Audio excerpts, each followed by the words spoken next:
Algumas pessoas desistem desse caminho.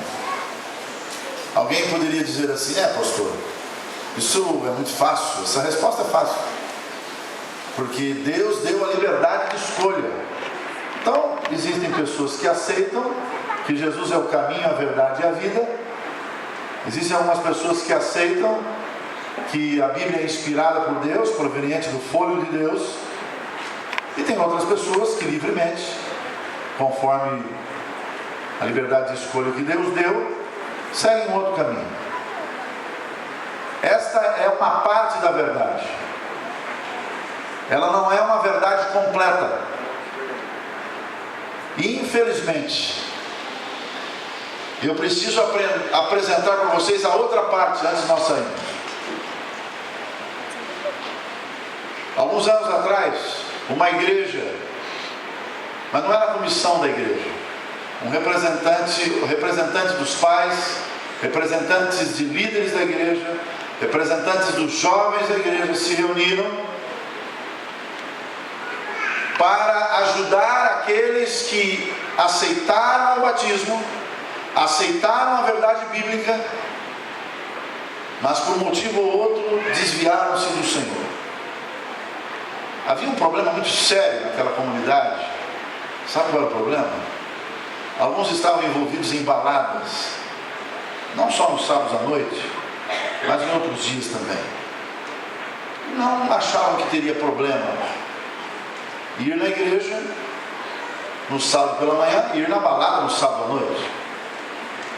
Outros estavam envolvidos com drogas. Não é só aqui que isso acontece, é em outros lugares também. Algumas garotas envolvidas e rapazes também com a prostituição. E aí veio a notícia de algumas situações complicadas e sensíveis para uma família, como por exemplo a gravidez precoce, indesejada, antes do casamento. O que fazer? E então alguém teve uma ideia. Você sabe que eu já tive essa ideia? E eu acho que vários de vocês aqui que são líderes, que querem o bem da igreja, também tiveram essa ideia. Sabe qual foi a ideia?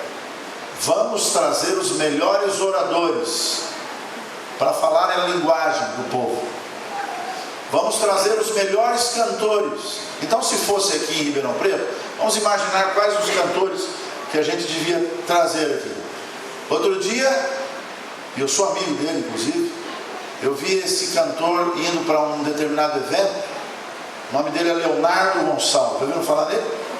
Algumas garotas gritavam, só ouviram. Não, mas eu não estou falando mal, não. Aí daqui a pouco ele seria convidado. Eu acho que ele poderia ser convidado ou não poderia ser convidado? Sim ou não? Sim. É um ícone da música moderna, contemporânea, adventista ou não é? Claro. Que outra pessoa nós poderíamos contar? Não fala em Ronaldo Arco, não. Ronaldo Arco está ficando velho. Paulo Reis.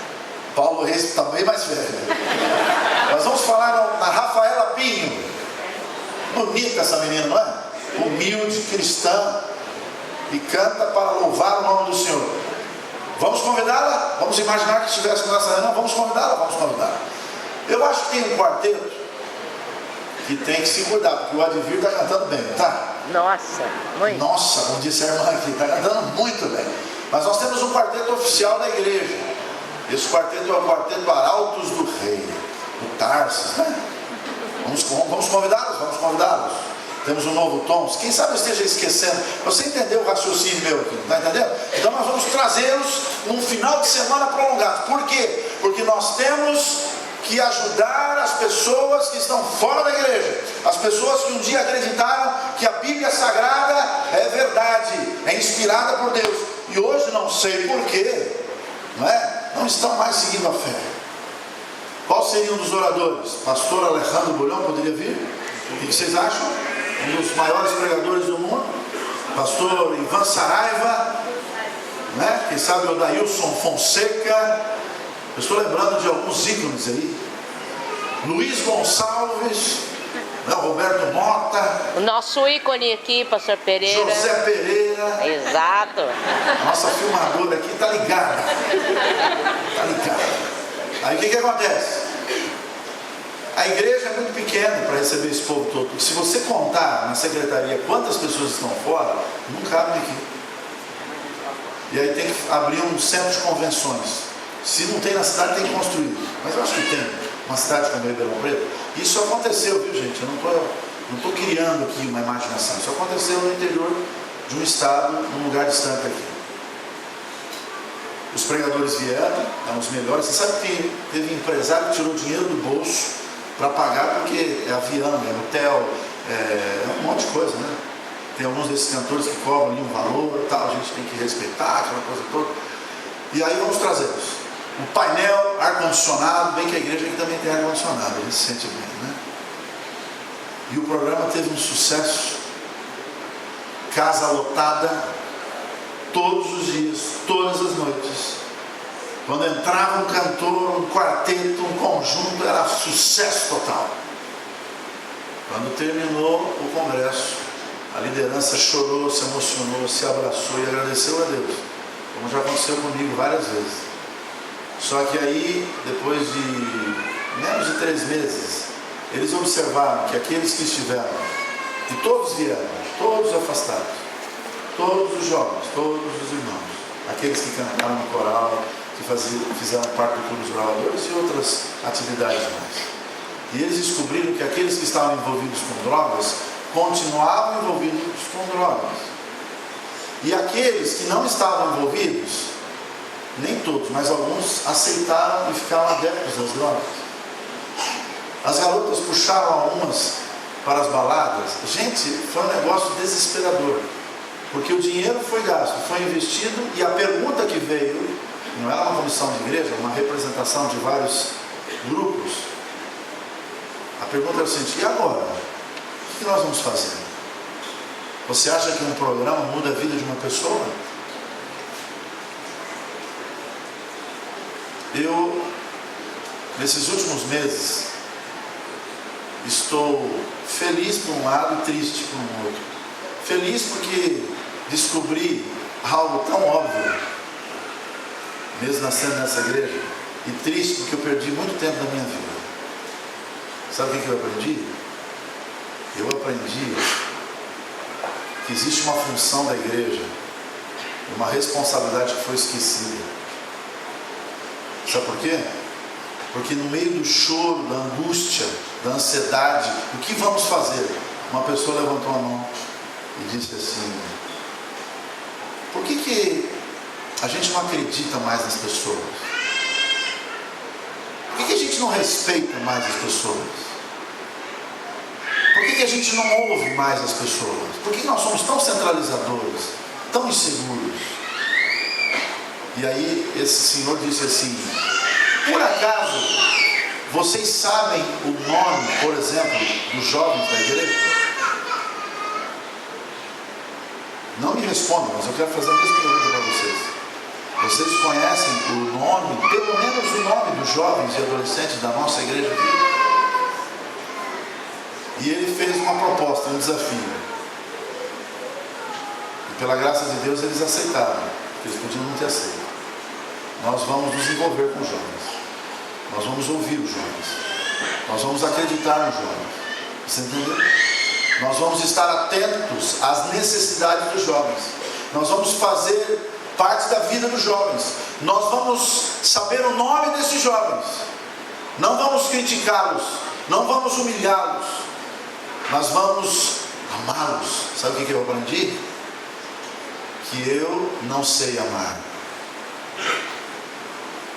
Eu sei um pouco falar, um pouco mais cantar, mas ainda tem muito que aprender em relação a essa responsabilidade e essa função, que é amar e respeitar as pessoas nas quais eu entro em contato. E quando eu falo amar e respeitar, eu tenho um sinônimo que significa pagar, não é dinheiro, pagar tempo, dedicação. Já viram falar num doutor chamado Barry Gaines? Já viram falar nesse doutor? Quantos já ouviram falar? Ninguém aqui. Este doutor é o ícone do Ministério Jovem Adventista no mundo.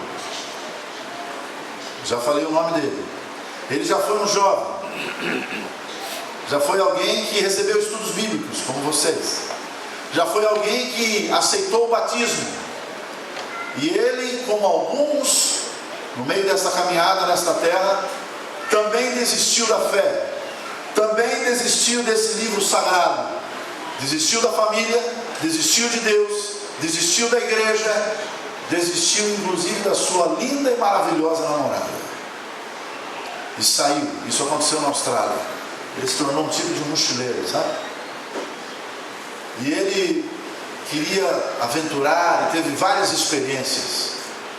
Mas no final, a saudade e a solidão como filho pródigo era muito grande. Desculpe eu usar essa expressão. Eu sei que alguns ficam inquietos, querem sair logo, eu entendo isso. Até gostaria que você não sentisse isso, mas infelizmente eu não posso controlar a tua vida. Mas você sabe que ele quebrou a cara. E ele ligou para o pai. E o pai não era agressivo, o pai não era moralista, mas era um fiel cristão. E quando ele ligou, o pai atendeu e disse assim: filho, como é que você está? Pai, eu estou querendo voltar para casa, o que o senhor acha? Volta a hora que você quiser. Não fez nenhum escândalo, sabe? Foi uma coisa natural, uma conversa natural. E ele voltou depois de um tempo, foi muito bem recebido, sentou ali na sua cama, começou a ver algumas coisas que ele gostava. Depois de alguns dias ele pensou: bom, já que eu voltei, parece que o Espírito Santo estava atuando nele, eu preciso reatar o namoro com a minha namorada, minha ex-namorada. Ligou para ela, e ela também tinha muitas saudades, né? Tinha muitas saudades, e eles marcaram um encontro na cidade, na praia ali da cidade. Aí ele foi para o pai e disse assim: pai, o senhor empresta o carro? E ele perguntou para que seria. Ele falou: eu queria reatar o namoro, quero pedir perdão para ela, eu quero contar um pouquinho da minha vida, o que eu sofri, as minhas dúvidas, sabe aquela coisa que fica na mente do ser humano. E o pai deu a chave para ele, ele foi até a praia, conversou com a sua namorada, pediu perdão, se humilhou, ela o amava e se entregou a ele e aceitou o perdão. Estavam voltando, aconteceu um acidente. O importante aqui não é o acidente, mas o que aconteceu dali para frente. Ele começou a sangrar, né? Aquele susto todo. A sua garota estava como morta no chão, e ele, na cabeça de um jovem, pensava mais ou menos o seguinte: eu saí da igreja, me distanciei de Deus, que é o pior, me afastei da minha namorada, rejeitei a minha namorada, agora eu volto, me humilho, peço perdão, e agora eu sou responsável pela morte dele. Imagina a cabeça dele.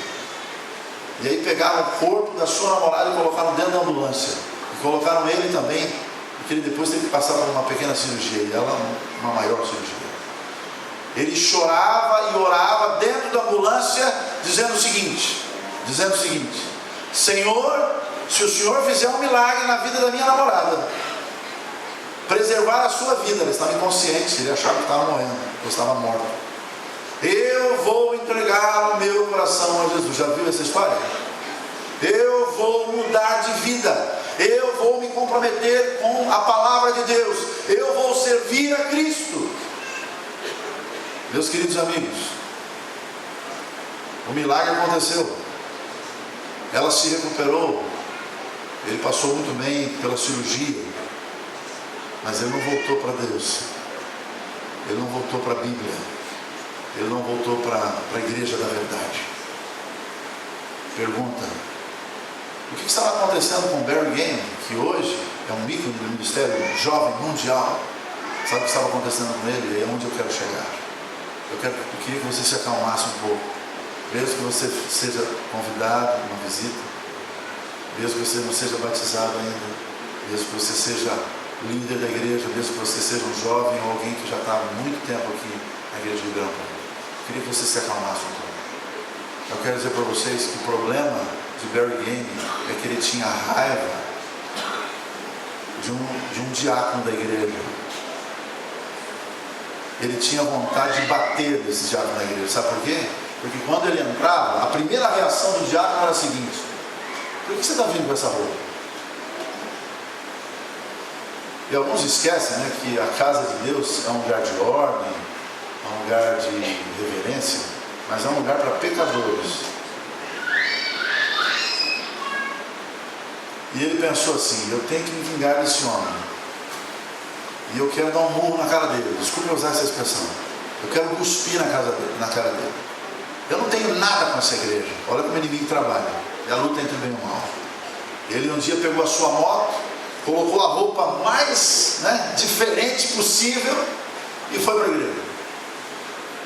Por isso você tem que tomar cuidado quando você julga as pessoas pela aparência. Você não sabe o que vai dentro do coração dessa pessoa. Aí o que aconteceu? Ele entrou, sentou no último banco. Não era uma igreja tão grande como essa. E quando os pais viram Barry Gaines, começaram a chorar, até se esconderam para não ver. Eles imaginavam: meu filho voltou para Jesus, meu filho voltou para a igreja, meu filho voltou para Deus. E no fundo, o que ele queria mesmo? Dar um murro no diácono. E ele esperou o diácono, porque aquele diácono ele não perdia tempo. Só que o diácono não vinha. E veio a música especial e o diácono não vinha. E o pregador abriu a Bíblia e o diácono não vinha. Ele falou: não acredito que bem hoje ele não vai vir, porque ele sempre veio. E quando estava terminando o culto, ele sai da igreja, desce as escadas, triste, frustrado. E qual é a surpresa dele? Quando o poderoso diácono vem em direção, e ele disse: agora vai ser até bom, porque eu dou um murro, pulo na moto e fujo. Você está rindo? Mas tem muita gente aqui dentro que tem esse pensamento. Você sabia que quando o diácono chegou perto, aí ele quebrou mais a cara ainda, porque ele chegou como ele nunca tinha chegado. Pôs a mão no ombro de Barry Gaines e disse assim: Barry, faz tempo que eu não te vejo, rapaz. Nós estávamos com saudades de você. É um prazer, uma alegria tê-lo de volta. A sua namorada estava morrendo. Ele quase perdeu a sua vida, mas não voltou para Deus. Mas quando o diácono foi carinhoso, amoroso, ele voltou para a igreja. Sabe o que eu aprendi? Vou chegar mais perto de vocês aqui. Que eu não sei amar, que eu preciso amar as pessoas. Eu estava pregando ali no Campos Elíseos. Qual não foi minha surpresa? Quando voltando aqui para a igreja central, o pastor Pereira disse o seguinte: por que você pregou esse sermão? Você não viu o sermão de ontem do pastor Bulhão? Mas esse programa.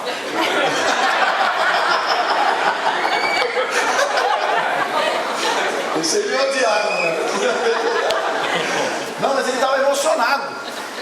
Rapaz, é por Deus, porque ontem eu estava em Franca com o pastor Paulo, com o quarteto Advir. Nós estávamos pregando, nós estávamos batizando. E hoje eu venho para a igreja falar do amor, não sabendo que o pastor Bulhão tinha falado ontem. Meu querido amigo, meu querido irmão, muita gente está saindo da igreja sabendo a doutrina de trás para frente, de frente para trás, como você queira, mas não consegue se render, não consegue aceitar a decisão ao batismo, por exemplo, porque eu e você, quem sabe, estamos sendo usados pelo inimigo, até sem uma intenção errada. Vocês querem ver o que acontece? Eu poderia colocar aqui para vocês um papel com várias sugestões para amar. E existe um boletim para isso. Mas eu acredito no poder de Deus. E eu quero dar um exemplo para vocês. Eu estava em São Paulo ano passado e eu queria uma resposta de Deus. Como envolver a igreja de uma forma específica no trabalho com jovens. E eu não estava falando de igreja pequena, estava falando de igreja tipo Ribeirão Preto, igreja grande, de referência. E eu vi ali na sala pastoral, que é uma das mais históricas do estado de São Paulo. Meus queridos, alguém me liga de uma igreja que tem 2, 3 cultos cada sábado, mais de 1000 membros. Eu falei: será que vai ser uma resposta de Deus? E o diretor de jovens me ligou e disse assim: pastor, nós gostaríamos de conversar com o senhor sobre um projeto evangelístico missionário com jovens. O quê? Eu falei: sério? Eu falei: sim. Vai ser quarta-feira, o senhor pode vir na nossa igreja? Posso. Nós vamos comer uma pizza juntos. Tudo bem? Tudo bem. Nunca comi uma pizza tão gostosa na minha vida. Estava o pastor, o primeiro ancião, o diretor de jovens e eu. E ele disse assim: vocês têm um projeto aí chamado Missão Caleb, né? Mas não importa o nome. Vocês têm algum desafio para nós aqui? O diretor de jovens me fez essa pergunta. Não foi o pastor nem o ancião. Com todo respeito, viu, Pereira? Aí o que aconteceu? Eu disse assim: sim, nós temos um desafio para vocês. Tem uma cidade com 7.500 habitantes. Ela se chama Itobi. Ela fica perto de Casa Branca, Mococa, aqui no interior de São Paulo. E nós queremos colocar esse desafio na mão de vocês. Sabe o que esse jovem perguntou na sequência? Quantos jovens nós devemos levar? Quantos jovens nós devemos levar? Aí um líder, que eu não vou dizer o nome, disse assim: uns 15, pastor Ronaldo. E aí o diretor de jovens respondeu: o que é isso? Quase que eu disse quem que era. Pelo menos 50. Eu vou dar um intervalo aqui. Sabe o que acontece? Nós falamos que amamos, que envolvemos, que respeitamos, que acreditamos, que confiamos, mas na hora da verdadeira confiança, do verdadeiro respeito, a gente não confia. E esse é um pequeno exemplo de tantos outros exemplos. Porque ele disse: são 15, pastor. E o diretor jovem: pelo menos 50. Não foram nem 15 e não foram nem 50, foram 30. Sabe o que eles fizeram? Na sequência eles me perguntaram, principalmente o diretor de jovens, me perguntou assim: pastor, o que nós vamos fazer lá? Eu falei: vocês é que vão decidir. Eu estava provocando mesmo, eu estava desafiando mesmo. Eu sei que vocês precisam levar pessoas ao reino dos céus. E Deus prometeu que se você for fiel e justo e entregar o seu coração a Deus, Ele vai usar você. Você acredita nisso ou não? Acredito. Então vocês que vão decidir. Eu falei: então deixa comigo. Ele gostou daquilo. O jovem gosta de desafio. Não vem com nada enlatado não, porque ele não gosta. Aí o que aconteceu? Eu fui recepcioná-los. Arrumei uma casa, tinha ali a equipe da cozinha.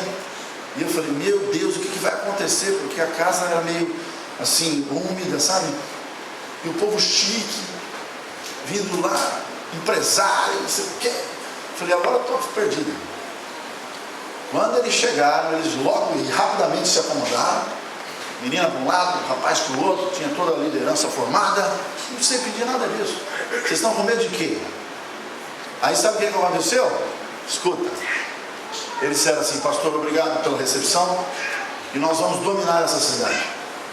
Nós vamos visitar todas as casas. Nós vamos fazer projetos comunitários. Nós vamos fazer um show gospel na praça da cidade. Nós vamos fazer projetos recreativos. E enquanto nós estivermos aqui, nós queremos ser usados por Deus. O senhor acha que vai dar certo? Eu falei: acho. Mas aí você vai entender onde eu quero chegar. Passou o tempo e eu voltei. Sabe o que tem hoje no Itobi? Uma igreja com 100 membros. Um clube de desbravadores. E a igreja está quase no final da sua construção. E então eu fiz uma pergunta. E a pergunta foi a seguinte: queridos, o que significou esse projeto na vida de vocês? Uma das líderes levantou chorando. Eu não falei nada emocionante para ela ficar chorando. Eu falei: o que significou? Foi apenas uma pergunta. E ela respondeu assim: pastor, esse projeto mudou a nossa vida. Eu falei: mas por que mudou a vida? Tantos projetos já foram feitos como esse. Por que mudou a vida de vocês? Vocês estão tão emocionados assim. E ela respondeu: sabe por que nós estamos tão emocionados assim, pastor? Eu vou lhe dizer por quê. Porque a gente ouve sobre amor lá na igreja. A gente ouve sobre serviço lá na igreja. Que a gente tem que respeitar as pessoas. Que a gente tem que estar na casa das pessoas. Que a gente tem que conviver com as pessoas. A gente só ouve isso, pastor. Só que a gente não vive isso dentro da igreja. Quando nós fomos a Itobi, pastor, nós vimos pessoas em depressão, pessoas com câncer, pessoas quase à beira da morte. E eu quero dizer para você, pastor, olhando bem com os meus olhos, não tem nada igual nesse mundo. eu olhei para todos eles e eles, de uma forma afirmativa responderam: pastor, nós jamais queremos deixar a igreja, nós jamais queremos deixar essa missão, porque agora nós entendemos o sentido da nossa vida. Sabe que muitas vezes eu fui o causador de muitos jovens saírem da igreja. Me desculpe, já passou do meio-dia. Mas outro dia, se eu já falei isso, vou ouvir de novo. Outro dia eu estava no meu escritório na União Central Brasileira quando eu recebo um telefonema. E o telefonema era de um líder da igreja. Sabe o que ele estava querendo dizer rapidamente para mim? Que tinha um problema para resolver. Sabe qual é o problema? Eu vou contar para vocês. Pastor, o senhor tem que vir quarta-feira que vem pregar aqui. Irmão, é um prazer ir na sua igreja pregar, mas eu tenho minha agenda, eu tenho meus compromissos. Deixa eu dar uma olhadinha pelo menos na minha agenda. Eu falo, não, pastor, o senhor tem que vir quarta-feira que vem. Sabe por quê? Porque tem um irmão, e não é jovem não. Não é jovem não. É um irmão de cabelos brancos, tem um cavanhaque branco. O senhor lembra do nome dele? Não lembro. Aí começou a falar e eu lembrei. Era um líder de desbravadores de uma determinada região aqui de São Paulo. Esse líder de desbravadores, num determinado campuri que o senhor realizou em tal lugar, saiu da igreja, está quase 10 anos fora da igreja. Aí eu fui destruído naquele dia. E falei, quarta-feira eu estou aí. Eu tenho bom relacionamento com as pessoas, eu gosto de sorrir, eu gosto de cantar, eu gosto de viajar, eu gosto de me relacionar. E às vezes a gente acha que está em cima do bem e do mal, né? E quando acontece isso é muito bom. Na hora a gente não gosta, mas é muito bom que aconteça isso. Porque aí a gente abaixa a bola e vê como que a gente é pobre espiritualmente, como a gente não sabe tratar as pessoas. E eu fui para aquele lugar. E eu comecei a pregar e ele entrou também lá no fundão. Parecia o Barry Game. Estava com vontade de dar um morro em mim. E eu fui na direção dele. E eu pedi perdão para ele. Eu não fiquei estudando o caso com ele. Eu me rendi conforme a vontade de Deus e pedi desculpas pelas palavras feridas que eu proferi. E naquela hora o ódio dele se transformou em lágrimas. Aquele negócio de reconciliação, sabe? E nós nos abraçamos forte e por um beijo, e não é do traidor, por um pedido de perdão e uma oração, esse senhor voltou para a igreja, está firme até hoje. Amém. Eu quero fazer um desafio para vocês. Um desafio que tem que se pagar um preço. Quantos acreditam que precisam aprender a amar e respeitar não só os jovens, mas todas as pessoas? Porque outro dia eu estava falando com um doutor lá que está fazendo sua tese no NASP, perguntei, eu falo só com os pais? Eu falo só com os líderes? E ele disse assim, fale para todos, porque todos nós devemos ser responsáveis. Se eu tenho 46 anos, eu tenho que ser responsável pelos mais velhos, pelos mais novos. Se eu tenho um filho de 16 anos e eu tenho uma filha de 11 anos, esses 16 anos têm que cuidar da minha filha de 11 anos. Todos têm que ser responsáveis, independente da idade, independente da experiência, independente da data do batismo. Aí sabe o que vai acontecer? Vai acontecer o que está escrito aqui, ó. E eu convido você para terminar a abrir a sua Bíblia em João no capítulo 13. E tem gente que não gosta desse texto, mas vai ter que engolir, como disse Zagallo. Olha o que diz aqui, João capítulo 13, verso 34. Um novo mandamento lhes dou: amem-se uns aos outros, como eu os amei. Vocês devem amar-se uns aos outros. Com isso, olha a bomba aqui. Com isso, todos saberão que vocês são meus discípulos, se vocês se amarem uns aos outros. Temos bons métodos, temos a doutrina verdadeira, temos a informação correta, temos a mensagem que levará o povo de Deus aos céus, mas não sabemos amar. Em outras palavras, não somos discípulos de Jesus. Mesmo que você já tenha ouvido isso, vou falar de novo. Quando você lê 1 Coríntios capítulo 13, diz assim, mesmo que eu fale a língua dos anjos, mas não tiver amor. Antes disso, Antes disso, em algumas versões, está no último versículo do capítulo 12. E em muitas